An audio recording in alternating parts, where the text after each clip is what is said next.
Hello students, welcome to online classes. Let's continue our poem Keeping Quiet. What I want should not be confused. Poet क्या कहता है कि जो मैं चाहता हूँ वो कंफ्यूज कर देने वाला नहीं है, मतलब आपको भ्रम में डालने वाला नहीं है।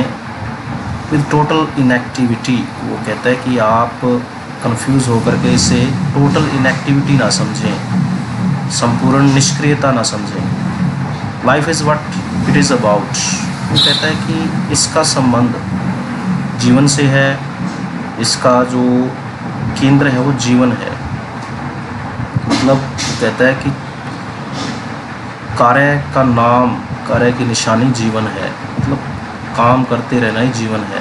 I want not truck with death. वो कहता है कि मैं मौत के साथ कोई संबंध नहीं रखना चाहता। If we were not so single minded, वो कहता है कि अगर हम अपने जीवन को चलाने के लिए दृढ़ निश्चय नहीं होते, सिंगल माइंडेड मतलब अपने बारे में सोचते रहते और आगे जीवन को चलाते रहते। About keeping our lives moving and for once could do nothing, हमारे जीवन को आगे बढ़ाने के लिए और फॉर वंस एक बार हम चुप हो सकते, मतलब शांत रहते, कुछ न करते। Perhaps a huge silence might interrupt this sadness, तो ये सारी उदासी को एक बड़ी विशाल जो चुप्पी है वो उसको ख़त्म कर देती। इंटरप्ट मतलब उसको इंटरप्ट मीन किसी में बाधा उत्पन्न करना, उदासी को ख़त्म करना इंटरप्ट करती, वो बीच में बाधा उत्पन्न कर देती उस उदासी के।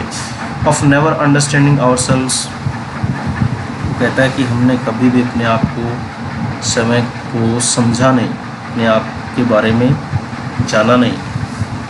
End of threatening ourselves with death, तो कहता है कि हम अपने आप को हमेशा ही मौत की धमकी देते रहते हैं। मतलब उस मौत से धमकाने की जो आदत है हमें उससे आज़ाद कर सके अपने आप को। Perhaps the earth can teach us as when everything seems dead and later proves to be alive। फिर वो कहता है कि शायद धरती हमें सिखा सके कि कैसे हर वस्तु पहले मृत लगती है, डेड लगती है, and later proves to be alive, और बाद में जीवित सिद्ध होती है।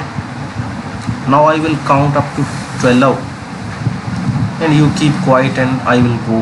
कहता है कि मैं अब 12 तक गिनूंगा, and you will keep quiet and I will go. तुम एंड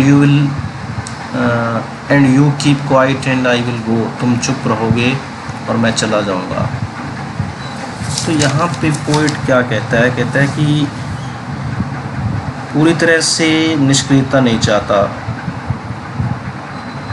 वो कहता है कि कार्य जीवन की निशानी है और निष्क्रियता मौत है। तो टोटल इनएक्टिविटी क्या है? मौत है, और वो मौत के साथ कोई संबंध रखना नहीं चाहता है। वो कहता है कि I want no truck with death. फिर वो कहता है कि वो केवल इतना चाहता है कि युद्ध, उद्योग एवं हिंसा समाप्त हो जाए, और ये सारी चीज़ें समाप्त हो जाए, हिंसा समाप्त हो जाए। तो वही कहता है कि लोग जो है पैसों के पीछे भागते रहते हैं, कुछ भी समय निकाल कर वो कहता है कि अपने बारे में नहीं सोचते। मतलब अगर वो चुप रहेंगे, थोड़ा समय उनको मिल जाएगा आराम करने का, वो तनाव और डर से मुक्त हो जाएंगे। लोगों के, वो कहता है कि समस्याएं जीवन में इसलिए हैं, लोगों के जीवन में समस्याएं इसलिए हैं कि वो अपने बारे में सोचते नहीं हैं, अपने अंदर झांक कर नहीं देखते। वो कहता है कि आज जो ह्यूमन बीइंग है वो अपने आप को समझ नहीं पाता, तो इंट्रोस्पेक्शन करने का समय है नहीं उसके पास। वो अपने आप को डराता रहता है, मौत की धमकी देता रहता है। फिर पोएट क्या कहता है कि जो खामोशी नज़र आती है वो मौत का चिन्ह नहीं है, निशानी नहीं है। वो कहता है कि यह समय अपने आप को अगले कामों में रुचि लेने के लिए तैयार करने के लिए है। तो पोएट यहाँ पे कहता है कि सर्दियों के अंदर हर चीज़ खामोश होती है, तो कंपैरिजन करता है वो फिर बाद में वो अलाइव हो जाती है, जीवित हो जाती है। बसंत में हर एक चीज़ जो है अलाइव हो जाती है। बसंत ऋतु जो होती है, फिर वो कहता है कि मैं 12 तक गिनूंगा और तुम चुप रहोगे और फिर मैं चला जाऊंगा। तो वो कहता है कि खामोशी के, शांत रहने के बहुत फ़ायदे हैं। Okay students, we have completed it, and next we will do its question answers. Thanks and have a good day.